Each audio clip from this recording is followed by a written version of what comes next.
Hi everybody, I'm Tres. Welcome to my channel. Today I am going to be talking about shelter war and strength versus power.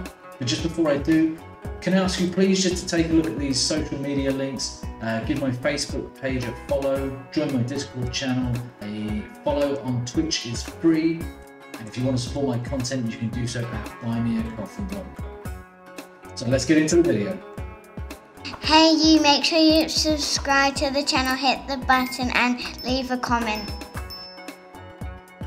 So what do we mean by strength versus power and why is it important? Essentially, strength versus power is just a way to describe the efficiency of the power you have. If we take a look at my squad, I can tell you right now that my squad is not very efficient. I have done a pretty poor job of making my squad efficient. There's a few reasons for that. Firstly, I leveled up Roxy quite a lot. She's got lots of lovely blue chips to unlock her abilities, which is great. But as we can see, her power there is much higher than some of the other guys in the squad. Another reason for inefficient power is how you use artifacts. I'll discuss those in a moment, and specific attachments and secondary equipment, things like that for your fighters. Again, we'll go through that in a moment.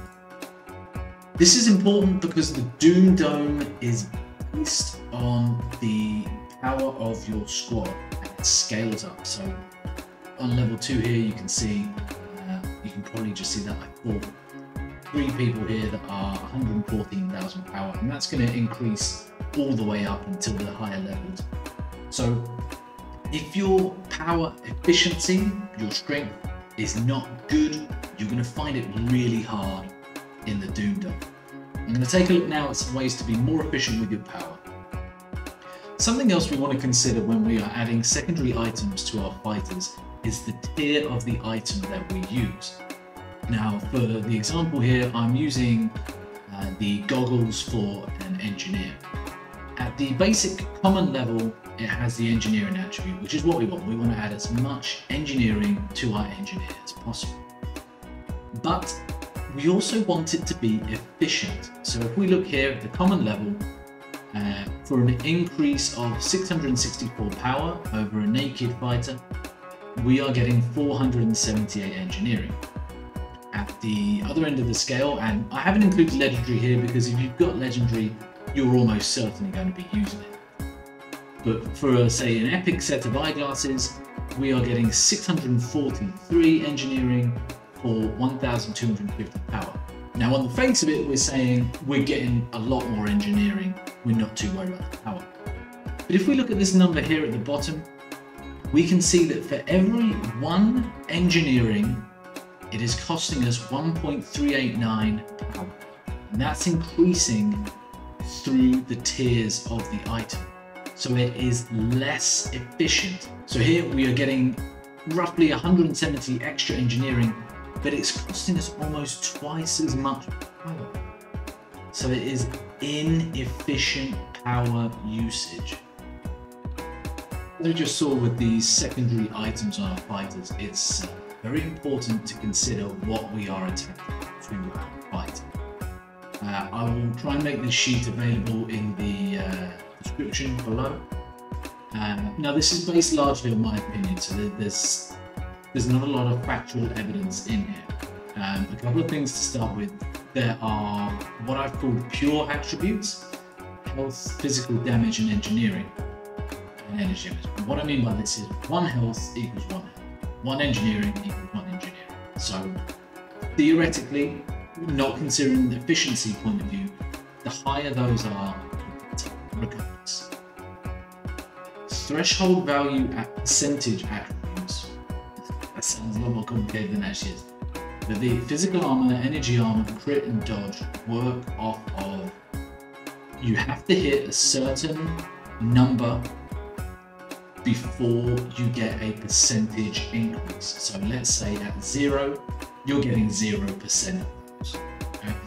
Let's say, for example, at level 50, you have to hit 2,000 physical armor before you get a 5% increase in physical. Now it's a little bit complicated. I don't know the exact numbers for this game, so don't worry about it too much. What we're going to worry about is increasing the priority of the unit type. So in a brawler, for example, health, which is why it's bold and blue, engineering in an engineer, and so on. And we're going to worry less about these threshold value increases. For a brawler, we're looking at the belt. Now, I have categorized this as always best available. So health is very, very important. When we get to the 2-tier, the second tier items where you're getting health and physical armor, we want the best we can get because we want those as high as possible. So I would say use common if you've got it. I would try and avoid uncommon and rare. Epic is okay, and obviously legendary is great. Stick those on. With the things like the module and the device, do not use a common one. Leave it empty. If common is all you've got, leave it empty because we're not worried about physical damage, and we're not going to be able to get dodge high enough that we're going to see an increase in it. I would strongly recommend leave it empty until you've got legendary only for these devices. For your module, if you're adding physical damage and energy armor, it's probably not going to make a lot of difference. You're just going to be adding a lot of power, inefficient power. The device, we're adding in health, so maybe you could consider using it. But again, I think for the inefficiency of the power you are going to add, you're not going to add a whole lot of health. So my recommendation there is legendary only. But the thing with these is, you can add them at a later stage. Start with nothing, right? If your brawler dies way too quickly, maybe add on an uncommon device. If he's still dying too quickly, maybe try a red. Still dying too quickly, try an F. Yeah? The problem, you can never go backwards. Your power level will stay. Similarly, when looking at the engineer, the belt is not going to help a whole lot. Once you get to legendary and you're adding in that engineering, sure, stick it on. The module in the device, I would use a common and then see what you can get after that. Again, legendary always. The in-betweens, the uncommon, rare and epic, it's going to be up to you. Trial and error. See how you do. But remember, you can't go back, so add them on slowly.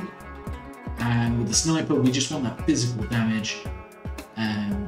So yeah, again, for the belt and module, start with common for sure. Legendary if you've got them. In the middle's up to you. And with the device, crit and dodge, forget about them. Just go straight for the legendary. You might not want to put it on at all. But crit, dodge, physical armor, it's up to you. In the interest of keeping the video short and to the point, I've added in a couple of quick fight sequences here of me losing against somebody and then losing against them again, just to show you at what point my squad kind of maxed out in the Doom Dome, which was Wave 7, fight number 3. So about a week has passed, and it's been so long that an event has started. It's not far from finishing. So I now have my 5 level 50 fighters. Full disclosure here, I made a bit of a boo-boo with my squad power. If you go to your alliance structure screen, you can see what your historic power is. Be careful adding things to your fighters. Even if you don't play game modes, this historic power will go up.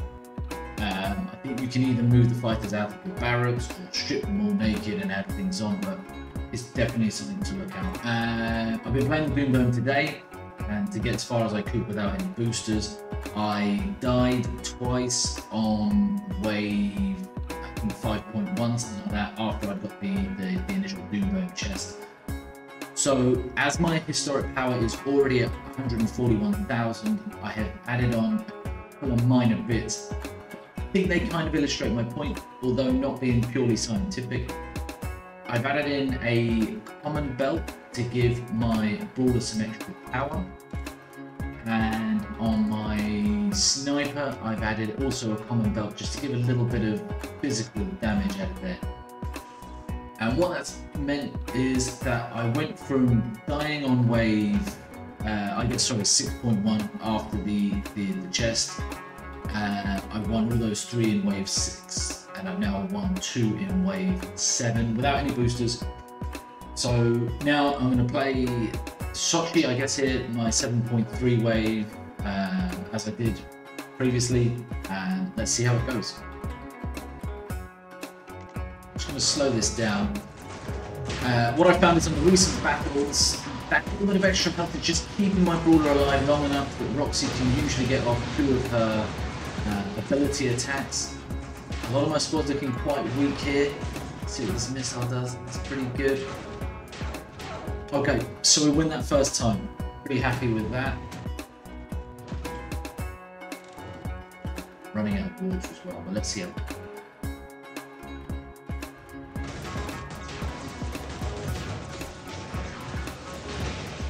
So yeah, we can see the 2 healers are healing the brawlers independently, which I think is a little bit inefficient, honestly. So yeah, Roxy's only just done a missile attack, range is dead, so yeah, we died, which is fine. To conclude from that, I think I needed to take into account the differences between power at level 41, level 50 for my fighters. I kind of hamstrung myself, so to speak, in that I couldn't add a lot of power to my fighters. I think being on the common belt for both a brawler and a ranger made a significant difference. Low level of power for a fairly significant boost on both attributes, I think, reinforced my point essentially. I think my squad in itself has some shortfall in which I'm going to play around with. I'm going to push my squad power up quite high because none of them have got any secondary items on the phone. But I think, yeah, generally speaking, I think you've seen there some good examples of how strength, power interact, and ways of being more efficient with the squad. Like I said, and I'll highlight this again, your historic power you've really got to look out for. So when you're adding items in, be very, very careful in the ways that you do it. Giveaway time now, and I've got 1,000 bicoins to give away courtesy of the official Shelter War Discord channel. All you have to do to enter is leave a comment below. I'm going to leave it open for about a week, but I need to get the entries in before the end of March, so it might have to be cut a little bit short. So yeah, leave a comment. I use a random comment selector to pick out a comment, and then I will reply to the winners. And I will probably need you to join my Discord channel after that and let me know your in-game name and your in-game ID. What I would suggest is everybody, please join my Discord in future, and it'll make it a lot easier, and then that way I can keep a track of people's ID numbers and things like that. In terms of how many people are going to win, I'm going to see how many people enter. There's only 1,000 coins, so I think 100 coins to 10 people is probably not going to be very good. Maybe something like 250 to 4 people or something like that. But I'll let you all know. So yeah, please leave a comment and good luck. Please subscribe to my channel, leave a comment if you want to enter the giveaway, and hit that like button. Thanks very much. Bye bye.